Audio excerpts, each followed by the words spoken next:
Bom, agora eu vou dar outro boa noite, que eu vejo que agora a maioria das pessoas já chegaram. Tá? Então, boa noite, queridos. É muito bom ter você aqui, para juntos estarmos nesse tempo de adoração ao Senhor. Desde o começo deste mês, nós temos pregado sobre fé. Vivemos como nação um momento desafiador.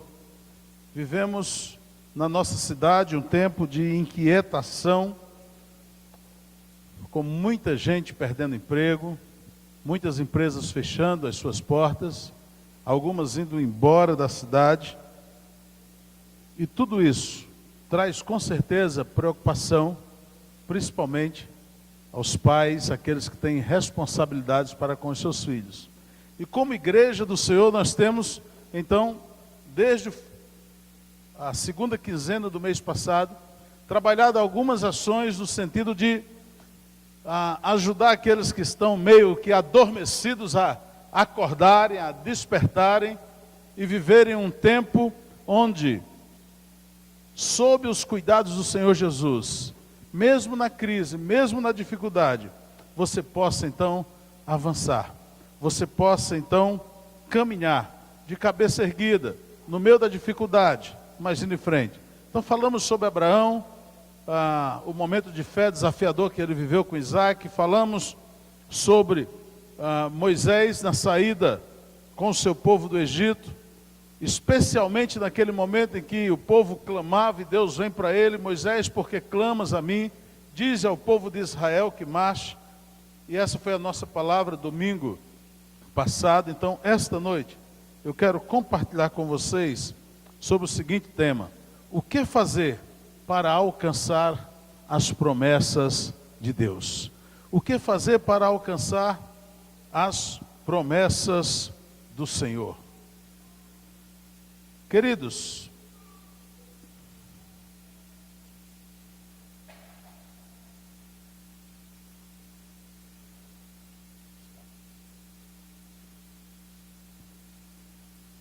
há muitas promessas de Deus na sua palavra. Há muitas promessas. Quando começamos a ler a Bíblia, e vocês que já tiveram o privilégio de ler toda a Bíblia, do Gênesis ao Apocalipse, vocês vão passar realmente por inúmeras promessas de Deus. Primeira coisa que eu quero dizer: você não deve confundir as promessas do Senhor com as promessas humanas. Porque tem pregador por aí prometendo algo que a Bíblia não promete. Tem pregador por aí dizendo que você vai receber algo que a Bíblia nunca disse que você receberia aquilo. Tem pregador entrando por um caminho que com certeza pode ter qualquer literatura por trás disso, menos a palavra de Deus. Mas uma coisa eu sei: o Senhor Jesus disse que o céu e a terra passariam, mas as suas palavras jamais passariam. Jamais. Então, saiba que há muitas promessas de Deus na sua palavra. E hoje eu quero caminhar um pouquinho com você, não me demorarei, para que a gente possa então poder de forma prática, olhando para a Bíblia Sagrada, compreender melhor o que fazer então para alcançar esta bênção, para alcançar estas promessas de Deus. A nossa geração está perdendo a esperança, queridos. A nossa geração está perdendo a esperança. Em toda a história da nação brasileira, nunca houve tantos suicídios de adolescentes como há nos nossos dias. Nunca. Nunca. No Nordeste, nas piores secas já registradas na nossa região, nunca houve tantos suicídios como nos nossos dias. Nunca os consultórios dos psicólogos e das psicólogas e, consequentemente, dos psiquiatras tiveram tão cheios como nos nossos dias. É uma geração desesperançada. Muita gente, além da esperança, está perdendo a fé. Perdendo a fé.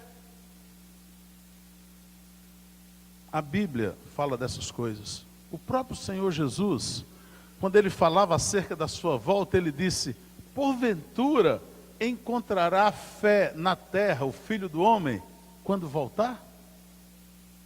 Porque o Senhor Jesus, além dos ofícios de Jesus, há o ofício de profeta também, e ele estava lá falando isso. A Bíblia fala dos que vão perder a esperança, e a Bíblia fala também daqueles que perderão a fé. Mas nós não podemos esquecer as promessas que estão na palavra, porque nós estamos debaixo delas. Nós estamos debaixo dessas promessas. A palavra de Deus em Lucas 24:49 diz: eu lhes envio a promessa de meu Pai. Jesus aqui, se você consultar, se você lembrar bem, se não se pode consultar, você vai ver que Jesus aqui já é ressurreto. Jesus morreu, foi sepultado e agora ele já ressuscitou. Ele aparece aos seus discípulos e é para reforçar tudo aquilo que ele disse quando estava com eles. Ele disse: agora eu lhes envio a promessa de meu Pai, do Deus Criador. Aí, queridos, há muita gente aqui que ainda não teve o seu sonho concretizado. Eu posso ver alguns jovens que já conversaram comigo e falaram de esperanças, e não são esperanças utópicas, não, mas são esperanças de uma vida com Deus, nesse mundo tão cruel, nessa sociedade tão degradada. E esses jovens têm falado desse sonho, dessa esperança, sem se afastar dos caminhos do Senhor. Eu digo que isso é milagre, só acontece na igreja de Jesus. Fora disso, fora da igreja, isso não acontece. Gente que ouviu de Deus e suas maravilhosas e grandiosas promessas para a sua vida e creem nisso e acreditam nisso, embora não tenha ainda visto o cumprimento destas promessas em suas vidas, mas eles estão seguindo na direção do alvo, eles estão indo em frente, eles não estão olhando para trás. E aí, queridos, eu quero dizer para você que Deus é fiel no cumprimento de suas promessas. Você pode dizer isso para a pessoa que está do seu lado aí agora? Deus é fiel no cumprimento de suas promessas. No livro de Josué, no capítulo 21 e 45, nós lemos isso aí. Vamos ler juntos, gente? Vamos lá? De todas as boas promessas do Senhor à nação de Israel, nenhuma delas falhou, todas se cumpriram. Aleluia! Nenhuma delas. E eu quero aproveitar a oportunidade para falar sobre Deus então e as suas promessas. Falar sobre o Senhor e essas promessas tão especiais. E há, queridos, algumas verdades sobre as promessas de Deus que precisam ser compreendidas. E nós precisamos entender isso para que a gente não faça algumas bobagens, tá? Para que a gente não pense num Deus que quer uma moeda de troca, para que a gente não ache que para eu obter algo de Deus eu vou ter que dar. Primeira coisa, você não tem nada para dar para Deus, nada, nada, nem eu, ninguém. Ele é Senhor da vida, todas as coisas são dele, pertencem a ele. A única coisa que você pode dar a Deus, sabe o que é? Adoração. Você pode cultuar a ele, você pode adorar o Senhor, você pode prestar culto. Inclusive, eu quero abrir aqui um parênteses para dizer que esse tem sido o grande problema da igreja pós-moderna. Muitas pessoas têm vindo à igreja para receber. Muitas pessoas têm vindo à igreja para receber. Parece que estão saindo de casa para ir no caixa eletrônico com um cartão de débito ou de crédito, vai passar lá e vai sair um monte de moeda na mão. Tá? Não, não. Quando eu saio de casa, mesmo nos dias que eu estou pregando a palavra, eu saio de casa com um sentimento no coração: Senhor, eu quero adorar o Teu nome. Eu quero glorificar o Teu nome. Gente, e o restante vem por gravidade, você pode ter certeza disso. As bênçãos, elas são consequência, tá? Não do que você faz para Deus, mas do seu relacionamento, da sua humildade perante o Senhor, do reconhecimento de que Ele é que tem que crescer. Reconhecimento esse que João Batista, o precursor de Jesus Cristo, já nos ensinou. Convém que Ele cresça e que eu diminua. Essa deve ser a nossa perspectiva, queridos, diante desse Senhor, que é o dono de todas as coisas e que nos dá todas as coisas. Então, Deus é fiel no cumprimento de suas promessas. Veja o que diz 1 Reis, capítulo 8, versículos 24. Vamos ler juntos de novo? Cumpriste a tua promessa a teu servo Davi, meu pai, com tua boca prometestes e com tua mão a cumpristes, conforme hoje se vê. Ah, queridos, quando nós olhamos a história de Davi, do seu reinado, como ele foi próspero, como ele foi aquele rei que pôs a nação de Israel no rumo que antes não havia tido, nós vemos então a graça e a misericórdia de Deus sobre a vida daquele homem. Mas, para a introdução, tá bom, vamos em frente, porque as promessas de Deus não se cumprem na vida de tantos. Por quê? Por que será que as promessas do Senhor... E aí nós ouvimos aquela triste frase: puxa vida, só acontece com fulano, isso não acontece comigo. Por que que não acontece na minha vida? Por que que eu não sou abençoado? Por que será isso? E eu quero então, amados, essa noite compartilhar com vocês sobre algumas condições para que as promessas de Deus se cumpram. Ah, pastor, peraí, tem algo errado. Você disse que Deus não quer nada de troca, e não quer, porque nós não temos nada para dar a Deus. No entanto, há algumas coisas que são necessárias para que o povo de Deus viva isso de uma forma bíblica, de uma forma genuína, porque senão, queridos, nós não servíamos ao Deus de justiça, servíamos a um Deus de injustiça. Mas o Deus a quem servimos, Ele é justo, Ele é um Deus justo. Portanto, vamos começar com um belo texto da palavra de Deus, 2 Crônicas. Eu sei que vocês sabem de cor e salteado, 7,14, mas para quem não sabe, então, a gente vai botar uma ajuda aí, nós vamos ler esse texto, que é fantástico, da palavra de Deus. Vamos ler juntos? Se o meu povo, que se chama...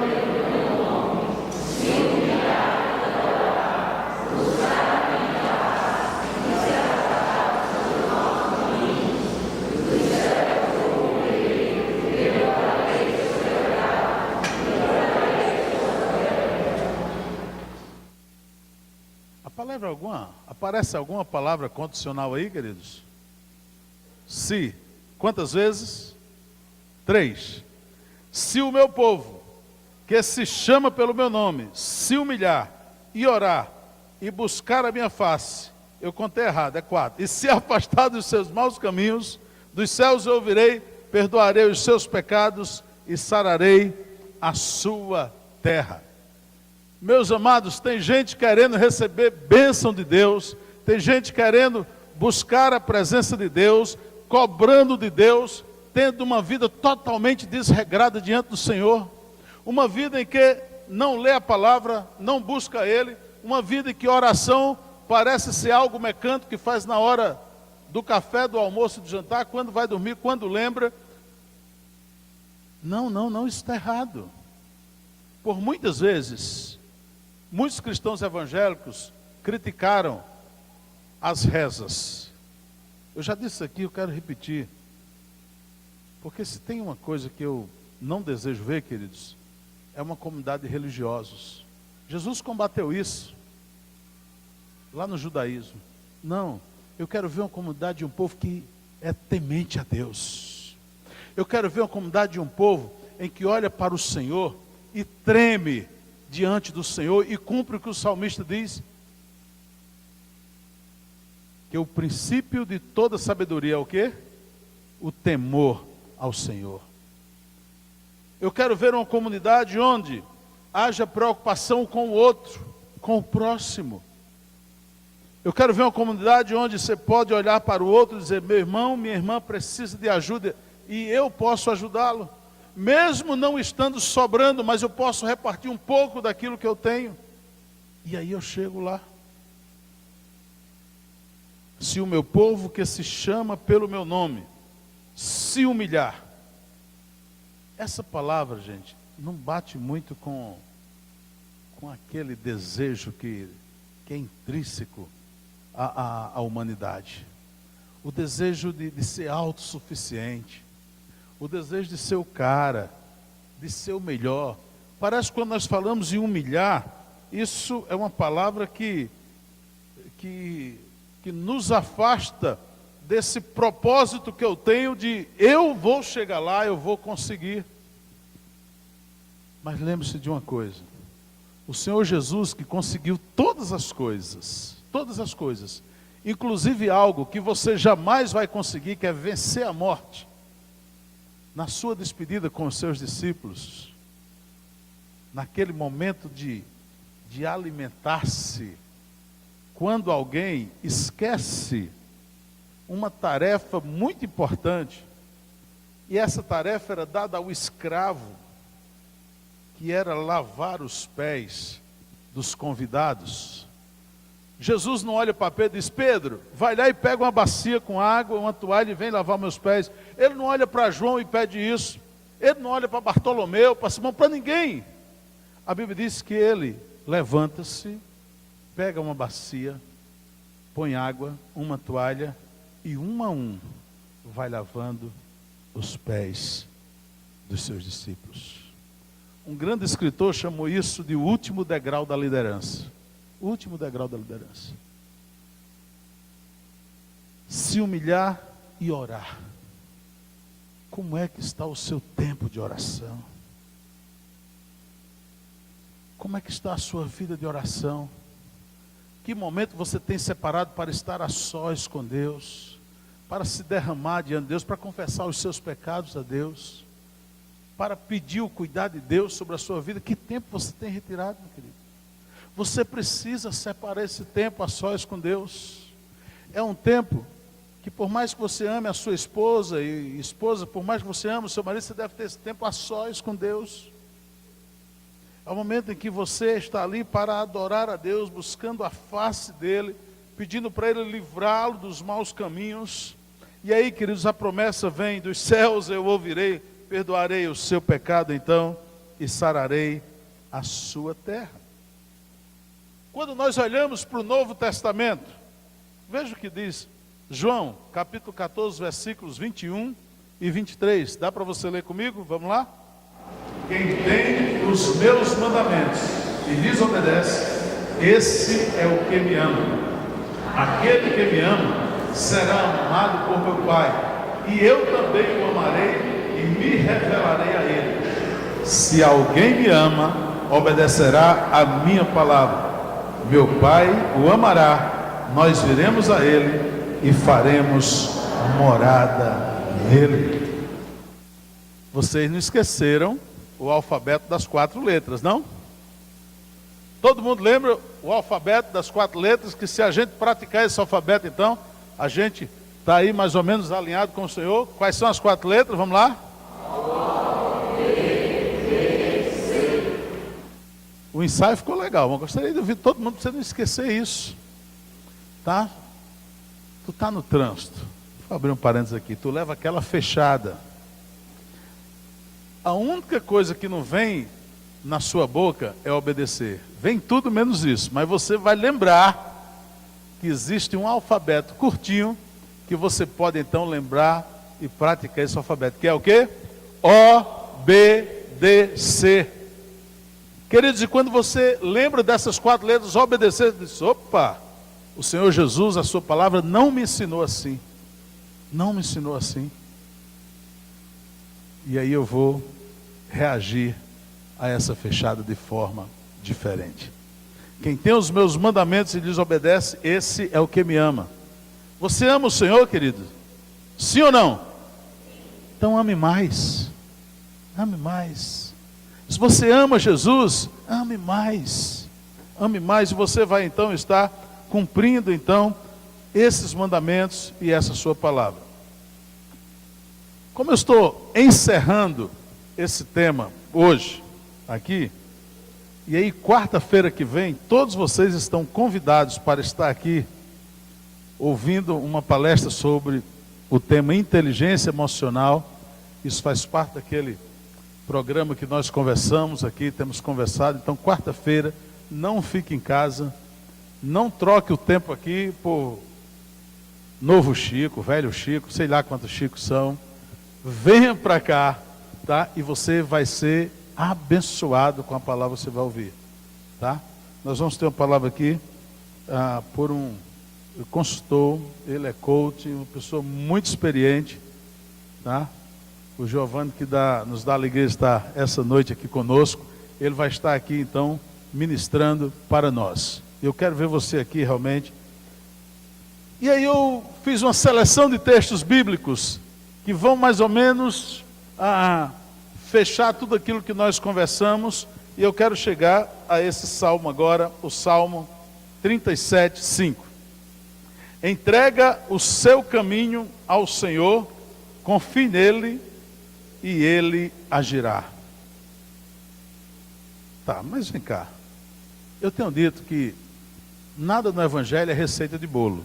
Aquilo que dá certo para mim, vai dar certo para você exatamente igual, não. Deus age na sua multiforme sabedoria, como Ele quer, quando Ele quer e na hora que Ele quer. Ok? Então, eu quero perguntar se já aconteceu com você de entregar um assunto, um problema nas mãos de Deus e não ver nada acontecer. Já aconteceu? Na minha já, queridos. Na minha já. Já tem uma situação que eu digo, Senhor, está aqui nas suas mãos, e eu esperar realmente não ver nada acontecer. E não aconteceu, o que eu queria era outra coisa. Absolutamente nada. Não melhorou em nada, não mudou nada. E aí, pastor? Mas vamos ao seguinte, vamos ver alguns detalhes desse versículo. Está em vermelho aí, eu quero chamar a atenção. O verso diz, entrega o seu caminho ao Senhor. Entrega. Esse é o primeiro verbo empregado ali. Entrega. Se eu pegar essa guitarra, vou imaginar que essa guitarra seja minha, tá? Ela não é, ela é do Glauco, tá? E eu vou chegar para o segundo então, dizer, segundo, isso aqui é seu. Na hora que eu entrego isso, eu passo a deixar de ter qualquer responsabilidade com essa guitarra. Eu entreguei para ele, tá? Então, eu não tenho que me preocupar se a corda vai quebrar, ok? Se ele vai fazer uma afinação muito alta e vai empenar o braço da guitarra, tá? Ou se o captador dela vai estragar. Não, eu entreguei para ele. Essa é a primeira coisa. A segunda, confie nele e ele agirá. Confie no Senhor e ele agirá. Deixa eu contar uma história aqui rapidinho para você. Já aconteceu com você? Você está numa situação financeira difícil. Tem uma conta para você pagar amanhã, ok? E aí, você buscou um conhecido seu, que você sabe que tem dinheiro, que pode lhe arranjar o dinheiro, ok? Mas você sabe que ele não é 100% confiável, tá? A dívida está amanhã. Tá? Vou complicar mais, é uma pensão alimentícia, se não pagar vai dar cadeia, ok? E o cara prometeu o dinheiro para você. Essa pessoa não é confiável. Você vai dormir tranquilo ou não? A pessoa não é confiável. Claro que você não vai dormir tranquilo. Você vai dormir pensando, rapaz, será que ele vai me prestar o dinheiro? Será que isso vai acontecer? Agora, você então chega diante daquele amigo mesmo, irmãozão de fé, camarada, ele diz para você, Joel, fica tranquilo, amanhã o dinheiro estará na sua conta e você vai pagar a sua dívida, não vai acontecer nada, você vai dormir tranquilo. Sabe o que acontece com muitos de nós? Nós tratamos Deus como se Ele fosse aquele amigo que nós não confiamos. É isso mesmo que você está ouvindo. Às vezes nós tratamos Deus como se ele fosse aquele amigo meio sem vergonha, tá? Que eu não confio plenamente dele. E sabe o que acontece? Eu não descanso. Eu não descanso. E se eu não descanso é porque eu não confio. Se eu não confio, eu não estou praticando o que está no Salmo 37:5, que diz: entrega o seu caminho ao Senhor, confia nele e ele agirá. Outra versão diz: e o mais ele fará. Queridos, nós precisamos olhar para o Deus que nos salvou, que nos resgatou, para o Deus que enviou o seu único filho para morrer na cruz no nosso lugar, como sendo o que ele realmente é: o Deus verdadeiro, o Deus que não mente, o Deus que não nega, o Deus que está pronto a nos socorrer, o Deus que nos sustenta em toda e qualquer situação. É esse Deus que nós precisamos olhar para ele. É esse Deus que nós precisamos dizer: se o meu povo que se chama pelo meu nome orar, buscar a minha face, desviar dos seus maus caminhos, então eu ouvirei dos céus, perdoarei os seus pecados e sararei a sua terra. Nós precisamos olhar para esse Deus, porque senão, queridos, sabe o que é que acontece? Nós temos um problema quando as promessas do Salmo 37 não se cumpriu. Sabe o que foi? Houve um problema com a entrega. Houve um problema com a entrega. Não foi aquela entrega real. Foi uma entrega, sabe como? Assim. Foi uma entrega aparente. Eu fiz que entreguei, mas não entreguei. Eu fiz que entreguei, mas continuei sem dormir. Continuei preocupado. Continuei olhando para aquela situação como se eu tivesse a resposta, a solução para o problema, quando quem tem essa chave, essa resposta é o Senhor. Pode ter sido essa entrega aparente, mas pode ter sido também uma entrega parcial, né? Você tem um caminhão aí que está fazendo a entrega só parcial. Muitos de nós, queridos, temos um quarto de despejo na nossa vida, onde nesse quarto de despejo nós mantemos algumas coisas que não agradam ao Senhor. E eu não consigo me livrar disso. Eu não consigo lançar mão dessas tralhas e joga fora. Não. Eu faço uma entrega parcial.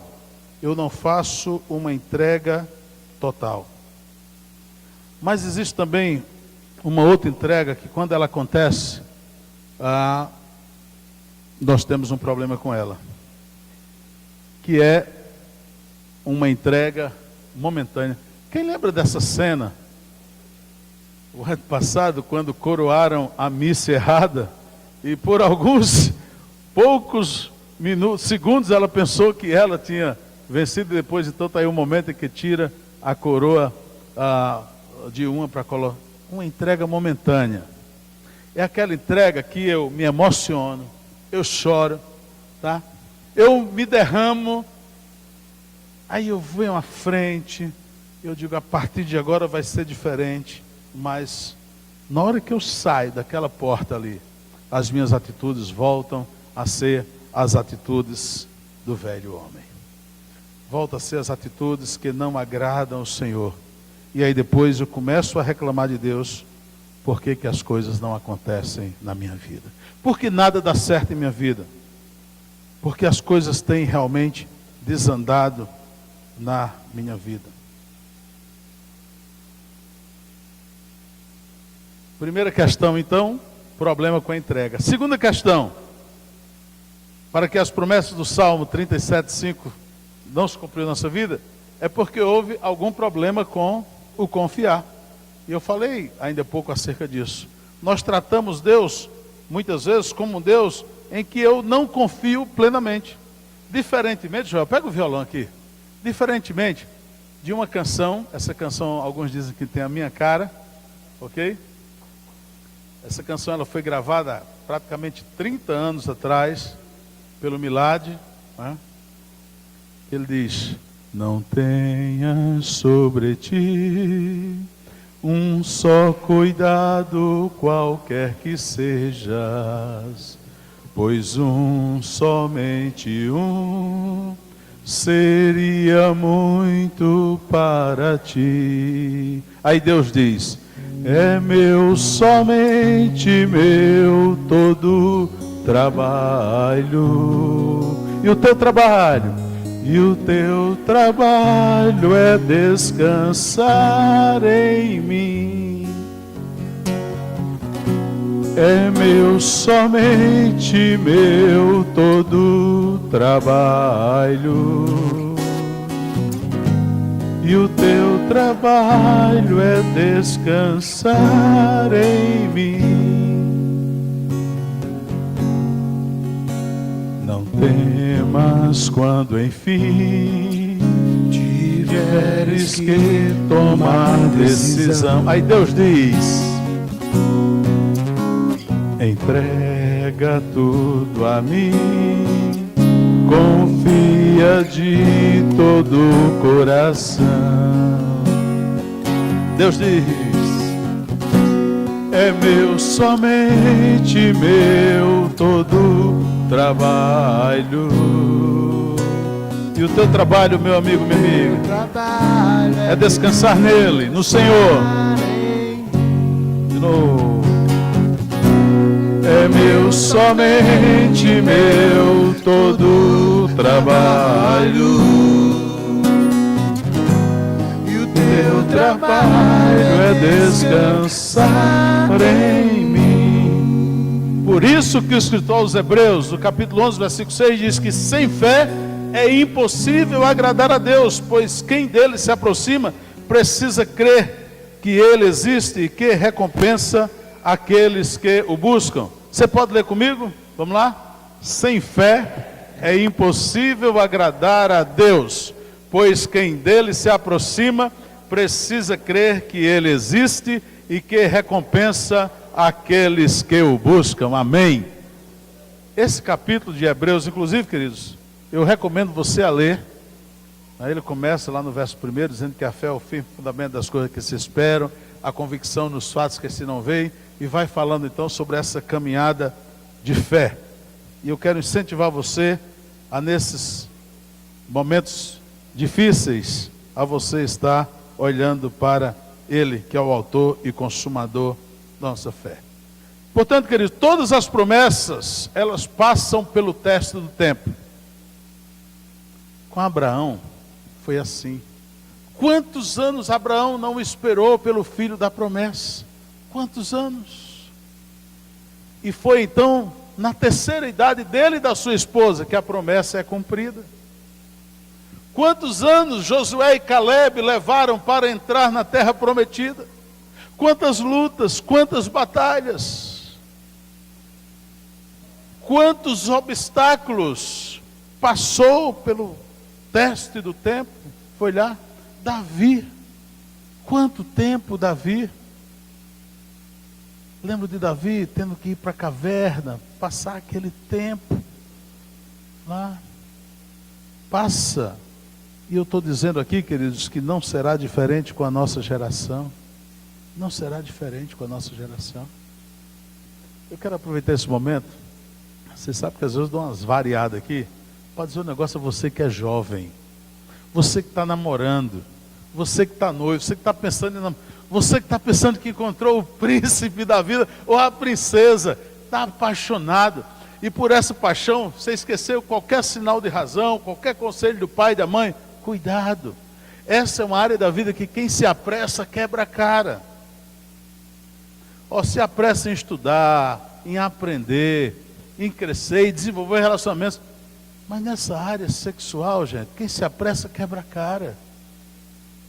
Tenha cuidado quanto isso. Então eu quero dizer que as promessas que o Senhor tem para a sua vida, muitas vezes você vai precisar passar pelo teste do tempo. E o tempo do Senhor é totalmente diferente do nosso, do meu, do seu.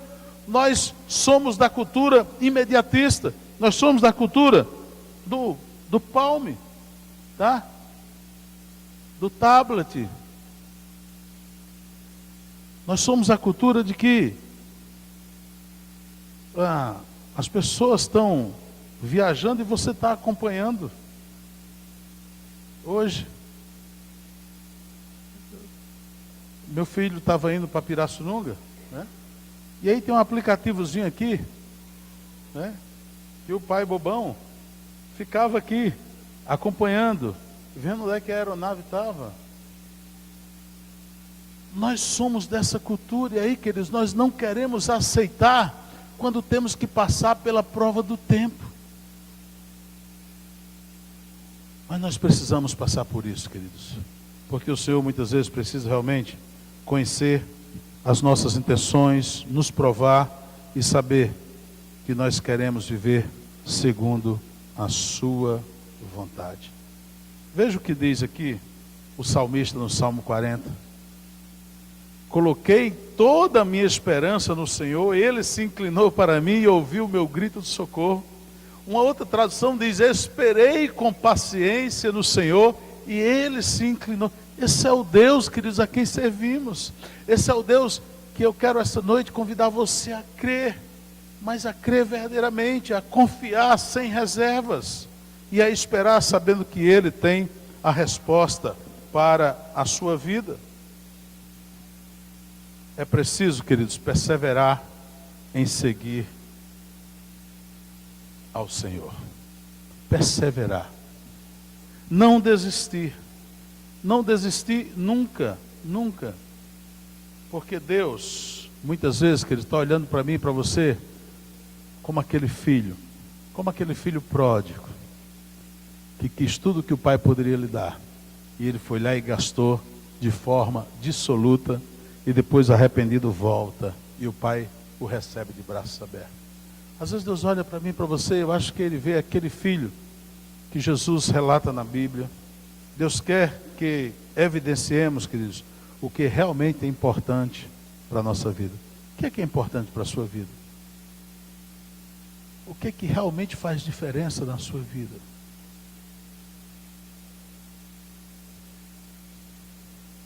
Alguns de vocês vão dizer a minha família. Outros vão dizer Deus. E tem um detalhe. Fizeram uma pirâmide certa vez, e durante algum tempo eu acreditei que essa pirâmide era assim, e depois eu fui enxergar que não precisava ser na forma piramidal. É que a base aqui era Deus. Ok, base Deus. Depois então eu tinha a família. Depois então eu tinha o meu trabalho secular. Depois então eu tinha a igreja. E era uma escala assim, tá? Mas eu aprendi diferente. Deus é o centro de todas as coisas. Todas as coisas. Em alguns momentos da minha vida, a minha família, e na maioria desses momentos, a minha família requer todo o meu cuidado e toda a minha atenção. Mas em alguns momentos essa família, ela está caminhando bem, está nos caminhos do Senhor. E aí às vezes é um amigo que está precisando. E eu conheço algumas pessoas que o amigo estava lá morrendo, a família nem estava precisando, tanto que ele estava aqui e deixou para lá. E a gente quebra o segundo mandamento do Senhor, que Ele disse que era igual ao primeiro, que seria amar o próximo como a nós mesmos. Eu quero convidar você a deixar o Senhor no centro da sua vida. E se Ele está no centro, Ele vai guiar as suas ações, Ele vai guiar a sua vida. Sabe por quê, queridos? Porque Ele é um Deus de promessa. Deus é um Deus de promessa. A Bíblia diz que Ele não é homem para mentir. A Bíblia diz que Ele vai estar sempre pronto para socorrer aqueles que temem, aqueles que buscam a Ele. E as promessas de Deus, queridos, saiba você que ela ou elas, em primeiro lugar, evidenciam o amor do Senhor por nós. Ele prometeu porque Ele ama você, Ele ama a sua família, Ele quer ver o seu lar restaurado. Ele prometeu porque Ele nos ama, e nos ama de uma maneira como ninguém nunca nos amou.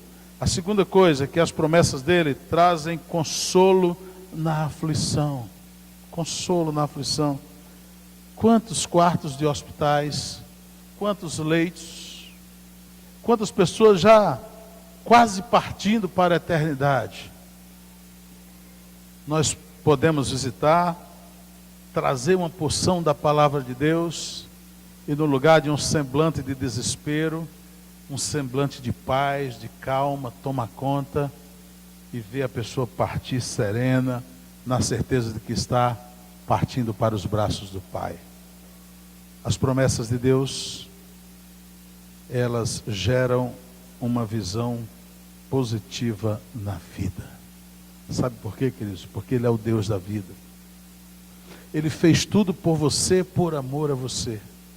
Ele fez tudo por uma humanidade que não queria saber dele, afastada dele, mas Ele então amou, e a Bíblia diz que Ele amou até o fim.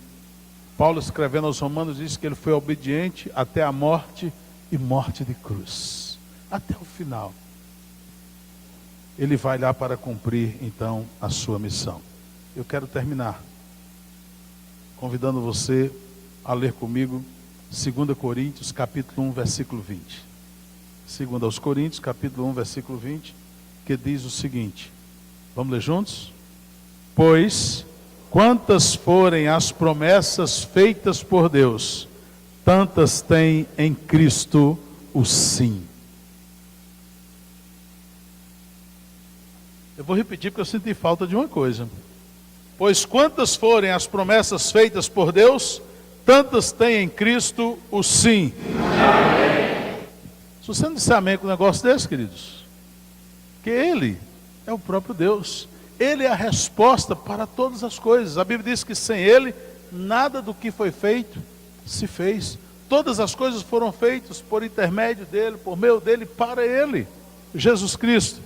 Então eu quero dizer para você nessa noite, que para você alcançar as promessas de Deus, você precisa entregar plenamente o seu caminho ao Senhor e confiar nele, e somente nele.